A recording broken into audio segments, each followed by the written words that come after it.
Hello বন্ধুরা, তোমাদের সঙ্গে কয়েকটি কথা শেয়ার করতে আমি চলে এলাম। দেখো বন্ধুরা, তোমাদের জীবনেও এরকম কিছু ঘটনা ঘটতে পারে, তাই প্রথম থেকে শেষ পর্যন্ত এই কথাগুলি শোনো। আমি এই ফেসবুক প্ল্যাটফর্মে কাজ করতে এসেছিলাম কি উপার্জন করলাম বা কি আর্নিং করলাম এর জন্য নয়। এখানে একটু মানসিক শান্তি পেতে এসেছিলাম, একটু আনন্দ করতে এসেছিলাম, সেই জন্যই কিন্তু এই ফেসবুক প্ল্যাটফর্মটাকে বেছে নিয়েছিলাম। এখানে সত্যি করে কিছু কিছু বন্ধু বান্ধবী পেয়েছি, কিছু দাদা দিদি ভাই বোন পেয়েছি নতুন নতুন, তাদের সঙ্গে সারা দিন আনন্দ করে কাটিয়েছি, হই হুল্লোড় করেছি, বিভিন্ন লাইভ অনুষ্ঠানে গিয়ে মজা করেছি।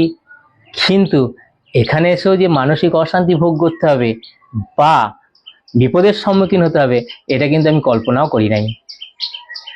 যাই হোক, আর একটা কথা, মানসিক শান্তি কিন্তু একটা বিরাট বড় জিনিস। মানসিক শান্তি শরীরকে ভালো রাখে, মনকে ভালো রাখে। মানসিক অশান্তি শরীরটাকেও খারাপ করে আর মনটাকেও খারাপ করে। তাই মানসিক শান্তি একটা বিশাল বড় জিনিস। তাই বন্ধুরা, মানসিক শান্তি পাওয়ার জন্যই কিন্তু এই ফেসবুক প্ল্যাটফর্মকে আমি বেছে নিয়েছিলাম। কিন্তু কিছু মানুষ বা যারা আমার এই মানসিক অশান্তিটাকে সৃষ্টি করেছিল বা আমাকে বিপদের সম্মুখীন করবার চেষ্টা করেছিল, তারা কিন্তু পেরে উঠল না।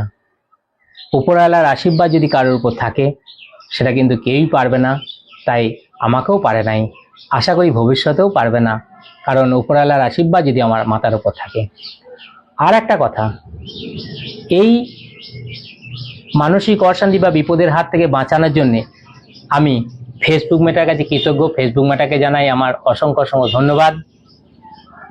আর একটা জিনিস আমি বলি, যে বিপদের সম্মুখীন না হলে কোনদিনই মানুষ চেনা যায় না।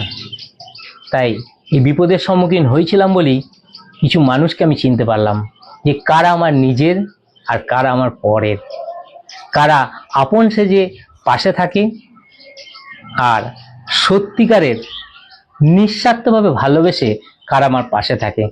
সত্যি করি এরকম বিপদের সম্মুখীন না হলে কিন্তু আমি বুঝতেও পারতাম না, জানতেও পারতাম না। তাই এই বিপদের দিনে কিছু মানুষজন, কিছু বন্ধু বান্ধবী, কিছু দাদা দিদি ভাই বোন আমার পাশে কিন্তু নিঃস্বার্থভাবে তারা ছিল। তারা আমাকে সাহস জুগিয়েছে, তারা আমার পাশে থেকেছে, তারা আমার জন্যে ঠাকুরের কাছে মানত পর্যন্ত করেছে। সেই সমস্ত মানুষের কাছে আমি সত্যি করে কৃতজ্ঞ। তারা এইভাবে যে নিঃস্বার্থভাবে আমাকে ভালোবেসে আমাকে পাশে থাকবে, এটা আমি সত্যি করে কোনোদিন ভাবি নাই। তারা এতটাই আমাকে ভালোবেসেছে, সত্যি করে তাদের কাছে কৃতজ্ঞ। আমি কথা দিলাম ভবিষ্যতে আমি তাদের পাশে সারা জীবনটা থাকব এবং তাদের হাতটা আমি শক্ত করে ধরে রাখবো, যেমনভাবে তারা আমার হাতটা শক্তভাবে ধরেছিল।